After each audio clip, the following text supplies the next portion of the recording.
नमस्कार, जय हिंद दोस्तों आज के इस क्लास में हम लोग बिहार डीएलएड एंट्रेंस एग्जाम 2024 के लिए सिलेक्टेड पेपर को फ्रेंड्स कवर करने वाले हैं, जो आपके जीएस पेपर का आपका होगा कंप्लीटली। जैसा कि फ्रेंड्स आपको पता है कि जीके का आपका टोटल जो पूछा जाना है 20 क्वेश्चन आपका, और जनरल साइंस की अगर हम बात करेंगे तो टोटल आपका जो है 20 क्वेश्चन आपका पूछा जा रहा है। इस प्रकार से आप देखेंगे तो टोटल आपका जो है जनरल स्टडीज की अगर हम बात करेंगे तो टोटल आपका 40 क्वेश्चन आपका पूछा जाना है, जो काफी अच्छा खासा आपका जो है वेटेज होना है। तो इस पर लगातार आप सभी लोगों को प्रॉपर तरीका से जो है कमांडिंग रखना है, और मैंने जो है टू द पॉइंट जितनी भी क्वेश्चन आपका हो सकता है ये कंप्लीटली अभी मैंने जो है कंटिन्यू किया हुआ है। तो लगातार आप सभी लोग जो है क्लास को अटेम्प्ट लेते रहे, और सबसे ज्यादा जो आपको चीजों को समझना चाहिए कि क्वेश्चन को आपको लगातार जो है रिवीजन करते रहना है। कम समय आपके पास बचा हुआ है, ज्यादा से ज्यादा जो रिवीजन करेंगे यही आपके एग्जाम के लिए इंपॉर्टेंट होगा, और जो सिलेक्टिव क्वेश्चन है इसको बेहतरीन तरीका से आपको प्रिपेयर करना है। तो आइए सेशन को कंटिन्यू करते हैं और चीजों को समझते हैं। बाकी अगर फ्रेंड्स देखा जाए तो हिंदी को लेकर के आप सभी लोगों का लगातार जो है डिमांड रहा था, तो हिंदी का भी जो है सिलेक्ट, चूंकि क्वेश्चन आप देखेंगे तो सिलेक्ट करने में टाइम लगता है। अगर फिर क्या किया जाए कि अगर अंधाधुंध अगर आपको चीजों को प्रोवाइड किया जाए, जो कि डायरेक्टली आपका सेट से उठा करके अगर डाल दिया जाए, तो फिर वो चीज नहीं हो पाएगा जो चीज आप खोज रहे हैं कि कम समय में आपको जो है सारी चीजें आपका प्रिपेयर कर दिया जाए। तो उसमें क्या है कि मेनली जिस भी टॉपिक से लगातार क्वेश्चन आपका आ रहा है, जहां से क्वेश्चन आपके डेफिनेटली आपका छप रहा है, चूंकि व्याकरण से आप देखेंगे, समास हो गया, संधि हो गया, इन सभी से क्या है कि आपके 100% आपके क्वेश्चन छपने हैं। जैसे विपरार्थक शब्द हो गया, आपके जो है पर्यायवाची शब्द हो गया, और इसके अलावा अगर देखा जाए तो आपका क्या है कि जैसे कि आपका साइनोटाइप एंटो जो आपका होता है हिंदी में अगर बोले तो विपरार्थक शब्द और आपका समानार्थी शब्द, तो यहाँ से क्वेश्चन क्या है कि 100% आपका छपता है। तो यहाँ से आपकी चीज़ों को कवर करना जरूरी है। बाकी आप देखेंगे तो क्या है कि कुछ आपका बुक वगैरह जो भी आपका ऑथर्स वगैरह क्या है कि अलग अलग राइटर्स के द्वारा लिखा गया है, तो इसमें आपका मेनली क्या है कि जो क्वेश्चन आपका प्रीवियस में आपका रिपीट हुआ है बार बार, उसको कवर कर लेना है। हिंदी आप 25 में से लगभग आप 20 आराम से इसमें बना सकते हैं, इसमें कोई डाउट वाली आपकी जो है बात नहीं है। बाकी इस पर पूरा टीम काम कर रही है, तो आप सभी लोगों को बेहतर करवाएंगे। तो साथ ही यहाँ पर देखेंगे तो आज का जो पहला क्वेश्चन हमारा कहा जा रहा है कि भारत में चीनी का कटोरा किस राज्य को कहा जाता है, ये आपको नंबर बताना है। तो ऑप्शन आपके सामने दिया गया है। तो दोस्तों ध्यान रखेंगे कि भारत में चीनी का कटोरा किस राज्य को कहा जाता है, ये आपको नंबर बताना है। तो ये आपके कहा जाता है उत्तर प्रदेश को। दोस्तों टोटल इसमें आपका 40 क्वेश्चन आपको दिया गया है, जैसा कि आपका 40 क्वेश्चन आपका पूछा जाना है। तो 40 क्वेश्चन में से आप सभी लोगों को देखना है कि कितना एक्यूरेसी आप जो है मेंटेन कर पा रहे हैं। इस 40 क्वेश्चन में से कितना आपने अटेम्प्ट ले पाया है, ये आप सभी लोगों को सेशन समाप्त होने के बाद जो है आपको कमेंट करके बताना है। तो दोस्तों यहाँ पर देखेंगे तो हमारा राइट आंसर हो जाएगा ऑप्शन ए, यानी कि चीनी का कटोरा किसे कहा जाता है, तो ये उत्तर प्रदेश को कहा जाता है। जबकि अगर हम बात करेंगे कि विश्व में, ध्यान रखिएगा कि विश्व में चीनी का कटोरा किस देश को कहा जाता है, तो ये आपके कहा जाता है क्यूबा को। ध्यान रखिएगा किसे कहा जाता है, क्यूबा को कहा जाता है। दोस्तों अगर हम बात करेंगे गन्ना उत्पादन में अग्रणी राज्य कौन सा है, तो ये आपका यूपी है, यानी कि आपका उत्तर प्रदेश है। इसके अलावा अगर हम बात करेंगे चीनी के उत्पादन में अग्रणी राज्य कौन सा है, तो ये आपका महाराष्ट्र आपका हो जाएगा। जबकि अगर हम बात करेंगे ड्रिप सिंचाई में अग्रणी राज्य कौन सा है सबसे आगे, तो ये आपका हो जाएगा उत्तर प्रदेश। तो इतने पॉइंट को फ्रेंड्स याद रखेंगे। उत्तर प्रदेश की कैपिटल क्या है, तो लखनऊ, और वहाँ के भी रिसेंटली मुख्यमंत्री कौन है। करंट से हालांकि क्वेश्चन आपके नहीं आएंगे ज़्यादा, तो आप लोग इसके लिए जो है निश्चित रहे। तो ऑप्शन हमारा यहाँ पर एक करेक्ट हो जाएगा, ध्यान रखेंगे। आगे बढ़ते हैं साथियों, अगला क्वेश्चन हमारा नेक्स्ट में दिया गया है। प्रश्न में कहा जा रहा है कि किस राज्य का लिंगानुपात सबसे अधिक है, ये आपको नंबर बताना है। तो देखिए 2011 के जनगणना के अकॉर्डिंग आपको बताना है कि किस राज्य का जो है लिंगानुपात सबसे अधिक है साथियों, ये आपको नंबर बताना है। तो यहाँ पर हमारा राइट आंसर हो जाएगा केरल का। साक्षरता दर में भी देखा जाए तो केरल जो है अग्रणी राज्य है, और केरल का लिंगानुपात जो है ये सबसे ज़्यादा जो है रहा है। साथियों अगर हम बात करेंगे कि शांत घाटी आपका किस राज्य में है, तो ध्यान रखिएगा ये आपके केरल के अंतर्गत स्थित है। केरल को मसालों का शहर भी कहा जाता है, ध्यान रखेंगे। ऑप्शन हमारा सी करेक्ट हो जाएगा। आगे बढ़ते हैं। और दोस्तों अगर 2011 जनगणना की मैंने चर्चा किया है, तो ध्यान रखेंगे 2011 का जो जनगणना था ये आपका 15वीं जनगणना थी। कौन सी जनगणना थी, 2011 का, तो ये आपका 15वीं जनगणना थी। जबकि फ्रेंड्स आपको बात करें कि 2000 जो हमारा 21 में जनगणना होने वाली थी, क्योंकि जनगणना आपके प्रत्येक जो है 10 वर्ष पर होता है, तो ये भी आपको ध्यान रखना है कि जनगणना कितने वर्ष पर होता है, तो प्रत्येक जो है 10 वर्ष पर आपका होता है। 2011 की जो आपका 21 की जनगणना होने वाली थी, आपका जो है 16वीं आपका जनगणना होने वाली थी। तो इतने पॉइंट को याद रखेंगे, ऑप्शन हमारा सी करेक्ट हो जाएगा। अब देखिए साक्षरता दर का यहाँ पर चर्चा किया गया है, तो ध्यान रखेंगे कि 2011 के अकॉर्डिंग सबसे जो कम साक्षरता दर रहा था ये कहाँ का रहा था, तो ये फ्रेंड्स अपना जो है बिहार का साक्षरता दर जो है ये सबसे कम रहा था। इतने पॉइंट को याद रखेंगे। जनसंख्या घनत्व तो सबसे अधिक किस राज्य का है, तो ये आपका बिहार का है। तो अभी चाहेंगे तो काफी सारा मैं फैक्ट को कवर करा सकता हूं, और यही चीजें आपका है जो कि एक ही क्वेश्चन के सारे 4-5 क्वेश्चन 6 क्वेश्चन आपका कवर होगा, और एक रिवीजन करने का आपको मौका मिल रहा है। ठीक है, तो इसमें क्या होता है कि ज्यादा से ज्यादा क्वेश्चन को आप जो है कवर कर पाएंगे डेफिनेटली 100% एक्यूरेसी के साथ। आगे बढ़ते हैं, अगला क्वेश्चन हमारा नेक्स्ट यहाँ पर आपको दिया गया है। और गहन विश्लेषण करने का प्रयास करें। यही आपको निश्चित रूप से रिजल्ट की ओर आपको जो है लेकर के जाएगा। अगला क्वेश्चन है कि क्षेत्रफल की दृष्टि से सबसे बड़ा राज्य कौन सा है, ये आपको नंबर बताना है। तो देखिए दोस्तों, क्षेत्रफल की दृष्टि से अगर हम बात करेंगे तो ये हमारा राइट आंसर हो जाएगा राजस्थान। राजस्थान जो है क्षेत्रफल की दृष्टि से सबसे बड़ा राज्य है। साथ ही याद रखेंगे कि राजस्थान में सर्वप्रथम जो है पंचायती राज व्यवस्था को लागू किया गया था। पंचायती राज व्यवस्था जो कि 73वां संविधान संशोधन के तहत 1992 में जो है पंचायती राज व्यवस्था को सर्वप्रथम राजस्थान के अंतर्गत लागू किया गया था। दोस्तों, पिंक सिटी के नाम से यानी कि जो है गुलाबी शहर के रूप में किसे जाना जाता है, तो राजस्थान की कैपिटल जयपुर को जाना जाता है। जयपुर में साथियों आपके हवा महल स्थित है। जबकि रावत भाटा परमाणु संयंत्र की बात करेंगे तो ये भी आपके राजस्थान के जो है राजस्थान के अंतर्गत आपका स्थित है। खेतड़ी नामक एक स्थान है, ध्यान रखिएगा, बार बार आपका पूछा जाता है। तो जो खेतड़ी नामक स्थान है ये तांबा उत्पादन के लिए प्रसिद्ध है। ये भी आपका राजस्थान के अंतर्गत स्थित है। वही दोस्तों अगर हम बात करेंगे कि थार मरुस्थल कहाँ पर है, तो ये भी आपका जो है राजस्थान के अंतर्गत आपका स्थित है। तो इतने पॉइंट को याद रखेंगे, ऑप्शन हमारा डी करेक्ट हो जाएगा। अगला क्वेश्चन है दोस्तों, नेक्स्ट हमारे यहाँ पर दिया गया है प्रश्न है कि रबड़ उत्पादन में देश का अग्रणी राज्य कौन है। ऑप्शन आपके सामने दिया गया है। तो देखेंगे तो बोला जा रहा है कि रबड़ उत्पादन में देश का अग्रणी राज्य कौन सा है, ये दोस्तों आपको यहाँ पर पूछा जा रहा है। तो अग्रणी राज्य की अगर रेफरेंस बात करेंगे तो ये हमारा राइट आंसर हो जाएगा केरल। ध्यान रखिएगा, केरल हमारा यहाँ पर जो है राइट हो जाएगा। अगला क्वेश्चन है दोस्तों, नेक्स्ट हमारा दिया गया है कि संघीय व्यवस्था का प्रावधान देश के संविधान से लिया गया है। फ्रेंड्स, अगर हम बात करेंगे कि जो संघीय व्यवस्था है हमारा ये किस देश के संविधान से प्रभावित है या फिर लिया गया है, तो हमारा राइट आंसर हो जाएगा कनाडा के संविधान से लिया गया है। फ्रेंड्स, अगर हम बात करेंगे कि विश्व में सबसे बड़ा क्षेत्रफल वाला देश कौन सा है, तो ये आपका हो जाएगा रूस। ध्यान रखिएगा। आगे बढ़ते हैं, अगला क्वेश्चन हमारा नेक्स्ट में दिया गया है। प्रश्न है कि भारत के मुख्य भूमि के तटीय भाग की लंबाई कितनी है, ये आपको नंबर बताना है। तो फ्रेंड्स बोला जा रहा है कि भारत के मुख्य भूमि के तटीय भाग की लंबाई कितनी है, ये आपको नंबर बताना है। और एक छोटा सा इन्फॉर्मेशन कि जो जिन भी कैंडिडेट को जो है स्पेशल हमारे डीएलएड का जो ग्रुप अभी टारगेट आपका गाइडलाइंस के तहत चलाए जा रहे हैं, जिसमें कि आपका सिलेक्टिव क्वेश्चन आपका डाला जा रहा है, तो आप सभी लोग उसमें ऐड हो सकते हैं। उसमें आपका फुल लेंथ आपको प्रैक्टिस सेट भी डाला जा रहा है, टेस्ट सीरीज आपका डाला जा रहा है, और इन सभी का कंप्लीट वहाँ पर पीडीएफ भी आपको मिलेगा, जिसमें कि आपको आंसर भी नीचे लिखा हुआ मिल जाता है। इसी वे में क्या है कि आप रिवीजन कर पाएंगे। सारी चीज़ें वहाँ पर आपको जो है अलग अलग सब्जेक्ट का आपको जो है सारी चीज़ों का प्रावधान किया गया है। तो बेहतरीन तरीका से आप लोग जो है डीएलएड के लिए तैयारी कर सकते हैं। आप सभी लोगों को 7050513705 पर आपको जो है बिहार डीएलएड लिख करके आपको एसएमएस करना है। 31 रुपीज़ का जो है मिनिमम आपका फी रखा गया है। क्योंकि आप देखेंगे तो क्या है कि इसमें जो है काफ़ी सारी चीज़ों को जो है प्रोवाइड करना और इन सभी क्वेश्चन को जो है प्रिपेयर करना, तो इन सभी को लेकर के जो है देखा जाए तो मिनिमम आपका 31 रुपीज़ आपको पेमेंट करके उस ग्रुप को आपको ज्वाइन कर लेना है। क्योंकि बुक भी देखेंगे तो आपका 3-4 बुक का इसमें पीडीएफ भी आपका डाला गया है, जो आपके मार्केट में जो है इंपॉर्टेंट आपका पैटर्न को आपका फॉलो किया गया था। तो इसके बेसिस पर क्या है कि सारी चीज़ें जो है आपका प्रिपेयर आपका किया जा रहा है। ठीक है, तो ऐसा नहीं कि आप ग्रुप से ऐड होंगे तो ही आप बेहतर कर सकते हैं। आप ऐसे लगातार आप जो है प्रैक्टिस करेंगे और अच्छे अच्छे क्वेश्चन को अगर जो है अच्छी जगह से जुड़ करके अगर तैयारी करते हैं तो डेफिनेटली आपकी जो है सफलता हाथ लगेगी। तो दोस्तों देखेंगे तो भारत के मुख्य भूमि के तटीय भाग की लंबाई कितनी है, ये आपको नंबर बताना है। तो दोस्तों हमारा राइट आंसर हो जाएगा 6100 किलोमीटर। ध्यान रखेंगे, ऑप्शन हमारा यहाँ पर जो है डी करेक्ट हो जाएगा।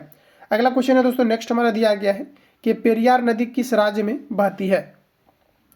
तो देखिए दोस्तों इंपॉर्टेंट है, पेरियार नदी की अगर फ्रेंड्स बात करेंगे तो पेरियार नदी जो हमारा ये केरल राज्य में बहती है। कहाँ पर बहती है, तो ये आपका जो है केरल राज्य में आपका जो है पेरियार नदी आपकी बहती है। आगे बढ़ते हैं दोस्तों, अगला क्वेश्चन हमारा नेक्स्ट में दिया गया है। प्रश्न में कहा जा रहा है कि आसमान से देखने पर पृथ्वी का रंग कैसा मालूम पड़ता है। देखिए आसमान से देखने पर पृथ्वी का रंग कैसा मालूम पड़ता है, तो ये आपका जो है नीला प्रतीत होता है। क्योंकि आप देखेंगे तो जो हमारा नीला प्रकाश होता है इसका परिकिरणन सबसे अधिकतम होता है। यही कारण है कि हमें आसमान या फिर अगर देखा जाए फ्रेंड्स तो क्या है कि आसमान से देखने पर पृथ्वी का रंग हमें नीला दिखाए हुए जो है प्रतीत होता है। तो ऑप्शन हमारा जो है डी आपका करेक्ट हो जाएगा। अगला क्वेश्चन है साथियों, नेक्स्ट हमारा दिया गया है। प्रश्न में कहा जा रहा है कि हिंदी भाषा का प्रथम महाकाव्य किसे कहा जाता है। वेरी इंपॉर्टेंट क्वेश्चन, ध्यान रखेंगे।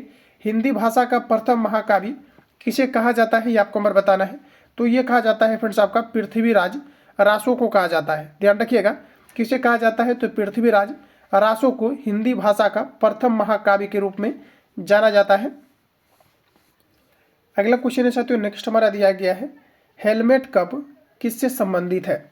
देखिए प्रश्न में हमारा दिया गया है हेलमेट कप किससे संबंधित है, ये आपको नंबर बताना है। ऑप्शन दिया गया हॉकी, क्रिकेट, टेनिस, पोलो। तो फ्रेंड्स अगर हम बात करेंगे कि जो हमारा हेलमेट कप है ये आपका किससे संबंधित है? तो दोस्तों आपका राइट आंसर एग्जैक्ट हो जाएगा टेनिस से संबंधित है। ध्यान रखिएगा किससे संबंधित है, तो आपके जो है टेनिस से आपका संबंधित है। अगला क्वेश्चन हमारा नेक्स्ट में दिया गया है, बोला जा रहा है कि आधुनिक रूस के निर्माता किसे कहा जाता है? आधुनिक रूस के निर्माता किसे कहा जाता है? तो दोस्तों हमारा राइट आंसर हो जाएगा स्टालिन को कहा जाता है। किसे कहा जाता है? तो यह स्टालिन को कहा जाता है। अगला क्वेश्चन है साथियों नेक्स्ट हमारा दिया गया है, प्रश्न में है कि ऋग्वेद का हिंदी में अनुवाद किसने किया था? इंपॉर्टेंट क्वेश्चन है, याद रखना आप लोग। ऋग्वेद का हिंदी में अनुवाद किसने किया था ये आपको हमारा बताना है। तो फ्रेंड्स यहाँ पर एग्जैक्ट जो हमारा राइट आंसर हो जाएगा दयानंद सरस्वती ने किया था। ध्यान रखिएगा कि जो हमारा ऋग्वेद का हिंदी में अनुवाद किया था ये किनके द्वारा किया गया था? तो ये दयानंद सरस्वती के द्वारा किया गया था। ऑप्शन हमारा ए करेक्ट हो जाएगा। अगला क्वेश्चन की फ्रेंड्स बात करें तो नेक्स्ट में हमारा दिया गया है ICICI बैंक की स्थापना किस वर्ष किया गया था? देखेंगे तो ये काफ़ी बड़ी बैंक है। तो यहाँ पर अगर देखेंगे फ्रेंड्स तो ICICI का स्थापना जो फ्रेंड्स आपका किया गया था ये कब किया गया था? तो ये आपके 1955 में किया गया था। ध्यान रखना आप लोग कब किया गया था? तो 1955 में जो है ICICI बैंक का स्थापना किया गया था। इसके अलावा फ्रेंड्स बात करेंगे भारत के सबसे शाखा वाला जो है बैंक कौन सा है? तो ये आपका SBI है। ध्यान रखना जिसे हम लोग स्टेट बैंक ऑफ इंडिया कहते हैं। Friends state bank of India का जो पुराना नाम था इंपीरियल बैंक ऑफ इंडिया था। ध्यान रखना क्या था? इंपीरियल बैंक ऑफ इंडिया था। भारत की सबसे बड़ी अगर बैंक की बात करेंगे तो ये आपका RBI हो जाएगा। ध्यान रखना ये आपका क्या हो जाएगा? RBI हो जाएगा, जिसे बैंकों का बैंक भी कहा जाता है। इसे हम लोग कहते हैं रिजर्व बैंक ऑफ इंडिया। साथियों याद रखना कि जो हमारे RBI है रिजर्व बैंक ऑफ इंडिया, इसकी स्थापना जो किया गया था 1935 में किया गया था, जबकि RBI का राष्ट्रीयकरण कब किया गया था? तो 1949 में आपका किया गया था। इतने पॉइंट को याद रखेंगे। अगला क्वेश्चन है दोस्तों नेक्स्ट हमारा दिया गया है, बनिहाल दर्रा किस राज्य में स्थित है? ये क्वेश्चन आपका बिहार DLED के अंतर्गत प्लस आपका BED के अंतर्गत रिपीट है आपका। तो फ्रेंड्स आपको जो है ध्यान में रखना है। देखिए दोस्तों कहा जा रहा है कि बनिहाल दर्रा ये किस राज्य में अवस्थित है ये आपको हमारा बताना है। तो फ्रेंड्स हमारा राइट आंसर हो जाएगा जम्मू कश्मीर में है। याद रखना है कि बनिहाल दर्रा ये किस राज्य में है? तो ये आपके जम्मू कश्मीर है। फ्रेंड्स ये क्वेश्चन आपका पूछा जाता है भारत का पहला राष्ट्रीय उद्यान कौन सा है? तो ध्यान रखिएगा आपका जिम कॉर्बेट नेशनल पार्क है, जो कि आपके उत्तराखंड के अंतर्गत स्थित है। फ्रेंड्स अगर हम बात करेंगे जिम कॉर्बेट नेशनल पार्क की स्थापना कब किया गया था? तो 1935 में जो है किया गया था। ये भारत का पहला राष्ट्रीय उद्यान है, इसलिए यहाँ से क्वेश्चन आपके बनते हैं।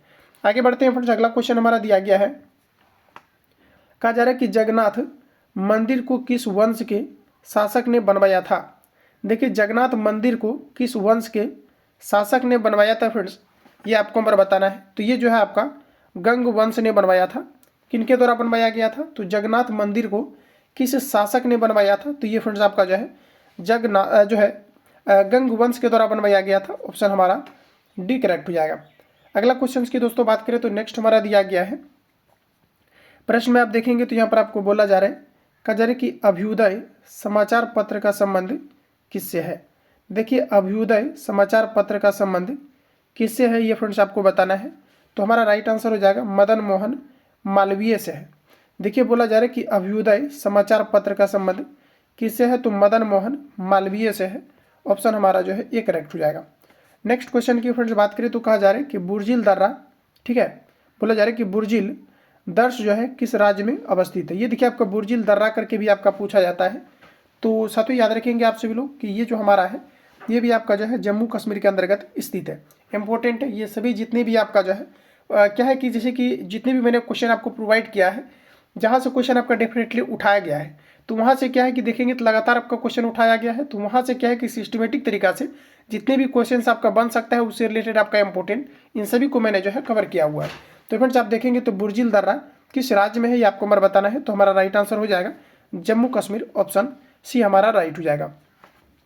अगला क्वेश्चन है दोस्तों, बोला जा रहा है कि क्राउन कांच का अपवर्तनांक कितना होता है? देखिए प्रश्न है कि क्राउन कांच का अपवर्तनांक कितना होता है ये आपको हमारा बताना है।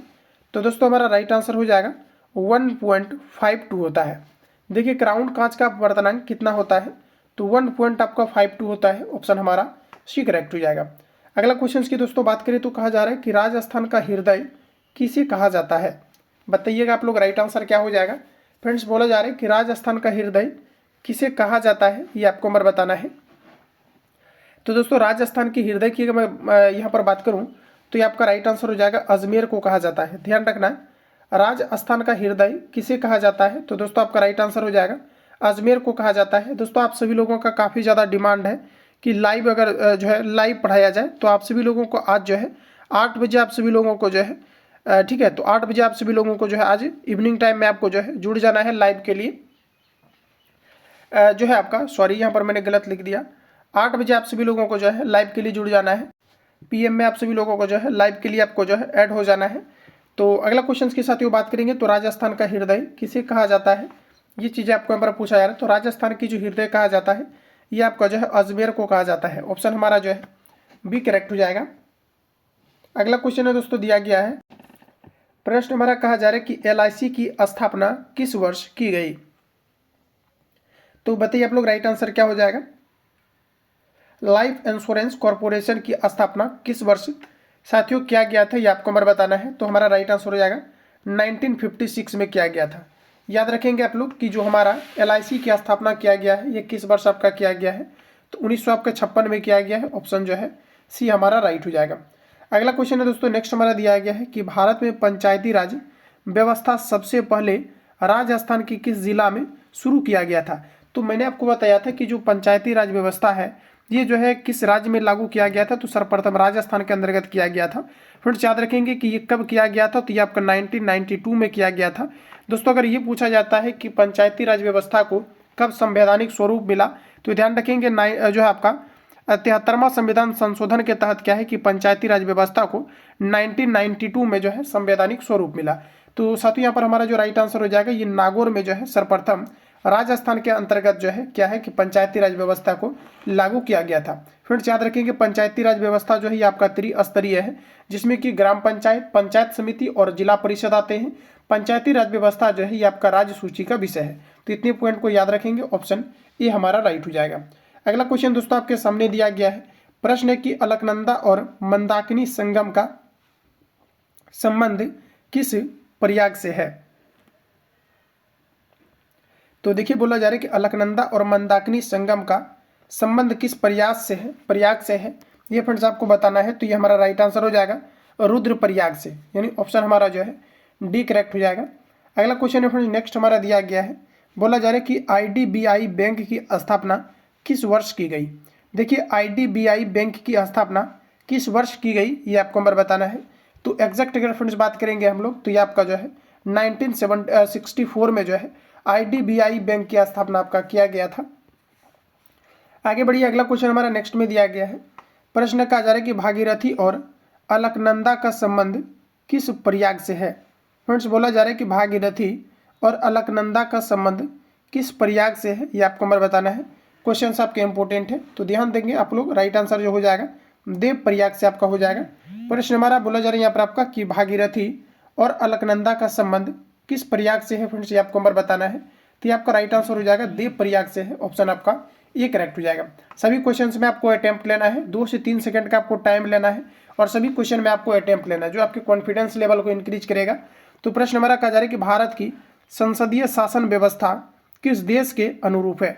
भारत की संसदीय शासन व्यवस्था किस देश के फ्रेंड्स अनुरूप है, ये आपको नंबर बताना है। तो ऑप्शन की अगर हम बात करेंगे तो ये हमारा राइट आंसर हो जाएगा ब्रिटेन के अनुरूप है। ठीक है, ये कहाँ से प्रभावित है या फिर किसके जो है अनुरूप है, तो ब्रिटेन के अनुरूप है। अगला क्वेश्चन की अगर हम बात करें तो नेक्स्ट हमारा दिया गया है, प्रश्न में कहा जा रहा है कि UTI की स्थापना किस वर्ष की गई।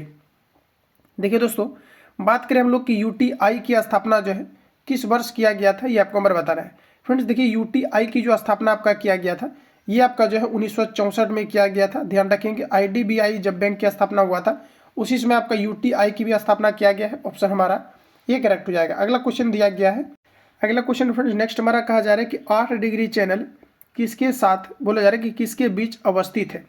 जैसा कि फ्रेंड्स आपको पता है कि लगातार जो हमारा प्रश्न आता है कि 10 डिग्री चैनल जो है किसको पृथक करता है, तो ये अंडमान और निकोबार द्वीप समूह को पृथक करता है। लगातार क्वेश्चन आपका यही पूछा जाता है, लेकिन यहाँ पर देखेंगे तो आपका जो प्रश्न है बोला जा रहा है कि 8 डिग्री चैनल किसके बीच अवस्थित है, ये आपको नंबर बताना है। तो साथ याद रखेंगे 8 डिग्री चैनल जो है ये मालदीव और मिनिकॉय के बीच अवस्थित है। किसके बीच है आपका, मालदीव और जो है मिनिकॉय के बीच अवस्थित है। तो ऑप्शन हमारा यहाँ पर बी आपका एग्जैक्ट हो जाएगा। अगला क्वेश्चन की फ्रेंड्स बात करें तो कहा जा रहा है काराकोरम दर्रा किस राज्य यानी कि यूनियन टेरेटरी में स्थित है। देखिए काराकोरम जो दर्रा है फ्रेंड्स आपका यूनियन टेरेटरी में आपको बताना है कि जो है कहाँ पर ये आपके अवस्थित। ऑप्शन दिया गया है जम्मू कश्मीर, उत्तराखंड, अरुणाचल प्रदेश, लद्दाख। तो देखिए दोस्तों काराकोरम अगर दर्रा की मैं बात करूं तो ये आपके लद्दाख के अंतर्गत है। कहाँ पर है साथियों आपका लद्दाख के अंतर्गत है। तो ऑप्शन हमारा डी करेक्ट हो जाएगा। इंपोर्टेंट है आप लोग इसको रिपीट कर लेना कि काराकोरम दर्रा ये किस राज्य के अंतर्गत अवस्थित है। तो ये हमारा राइट आंसर हो जाएगा लद्दाख, यानी ऑप्शन हमारा डी करेक्ट हो जाएगा। अगला क्वेश्चन है साथियों नेक्स्ट हमारा दिया गया है भारतीय संविधान के किस अनुच्छेद को संविधान की आत्मा कहा जाता है। अब ये क्वेश्चन को अटेम्प्ट लेना है, इसको मैंने ऑलरेडी आपको जो है कवर आपको करा दिया था। बताइएगा आप लोग राइट आंसर इसका क्या होगा। भारतीय संविधान के किस अनुच्छेद को जो है संविधान की आत्मा कहा जाता है फ्रेंड्स, ये आपको नंबर बताना है। तो आर्टिकल आपका जो है 32 को कहा जाता है, ध्यान रखना है आर्टिकल 32 को जो है भारतीय संविधान की आत्मा कहा जाता है। अगला क्वेश्चन है दोस्तों नेक्स्ट हमारा दिया गया है प्रश्न कहा जा रहा है कि पॉक स्ट्रेट किनके बीच अवस्थित है। बोला जा रहा है कि पाक स्ट्रेट किनके बीच अवस्थित है, ये आपको नंबर बताना है। तो दोस्तों हमारा जो राइट आंसर यहाँ पर आपका हो जाएगा ये आपका हो जाएगा तमिलनाडु और श्रीलंका के बीच जो है आपका पाक स्टेट आपका अवस्थित है। तो ऑप्शन हमारा डी करेक्ट हो जाएगा। पाक स्टेट किनके बीच अवस्थित है तो तमिलनाडु और आपके जो है श्रीलंका के बीच आपका अवस्थित है। अगला पढ़ते हैं। अगला क्वेश्चन हमारा दिया गया है बोला जा रहा है आपका कि भारतीय शासन समिति की स्थापना किस वर्ष की गई। देखिए भारतीय शासन समिति की स्थापना किस वर्ष की गई ये आपको नंबर बताना है। तो आप देखेंगे तो एग्जैक्ट जो हमारा राइट आंसर हो जाएगा 1905 में आपका जो है भारतीय शासन समिति की स्थापना किया गया था। फ्रेंड्स तो 1905 से आपको याद रखना है कि सूचना का अधिकार अधिनियम पूछा जाता है। सूचना का अधिकार अधिनियम जो है हमारा मौलिक अधिकार के रूप में जो है कब से इसको माना जा रहा है तो 2005 से माना जा रहा है। ध्यान रखना इंपॉर्टेंट है, ये आपके क्वेश्चन पूछा जाता है। अगला क्वेश्चन की बात करें साथियों तो दिया गया है कि धौली गंगा और अलकनंदा संगम का संबंध किस प्रयाग से है।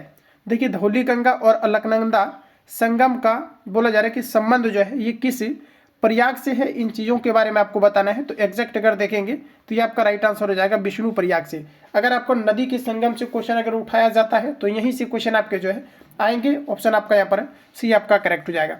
अगला क्वेश्चन हमारा नेक्स्ट यहाँ पर आपको दिया गया है प्रश्न साथियों कि 9 डिग्री चैनल किसके बीच अवस्थित है। तो 8 डिग्री आपका क्लियर हो गया है। 10 डिग्री अंडमान और निकोबार द्वीप समूह को पृथक करती है। अब आपका 9 डिग्री है तो 3 ही से क्वेश्चन आपका आता है, तो तीनों मैंने कंप्लीटली करा दिया है। अब याद आप करना जो है आप लोगों की जिम्मेदारी है, तो ध्यान रखना आप लोग। तो ये 9 डिग्री चैनल किसके बीच अवस्थित है ये आपको नंबर पूछा जा रहा है।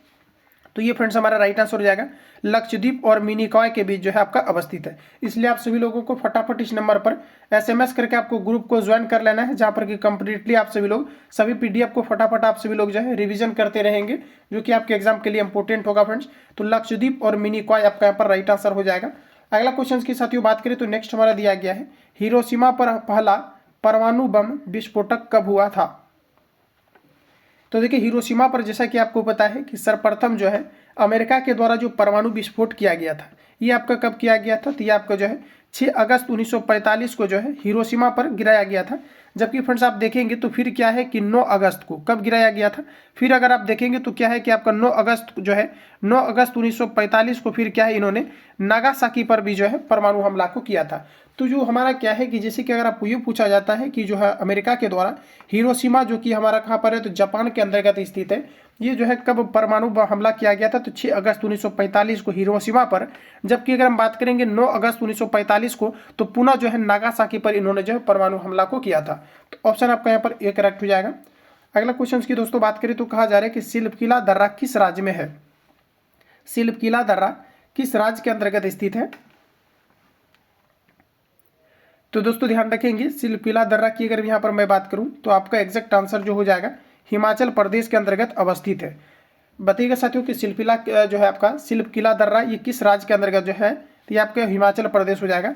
साथियों एक आपका है कान्हा राष्ट्रीय उद्यान, ध्यान रखिएगा कि ये आपका जो है कान्हा राष्ट्रीय उद्यान की अगर हम बात करेंगे साथियों ये कहाँ पर है तो ये आपके MP के अंतर्गत है, यानी कि आपके मध्य प्रदेश के अंतर्गत आपका है राष्ट्रीय उद्यान है, तो याद रखेंगे।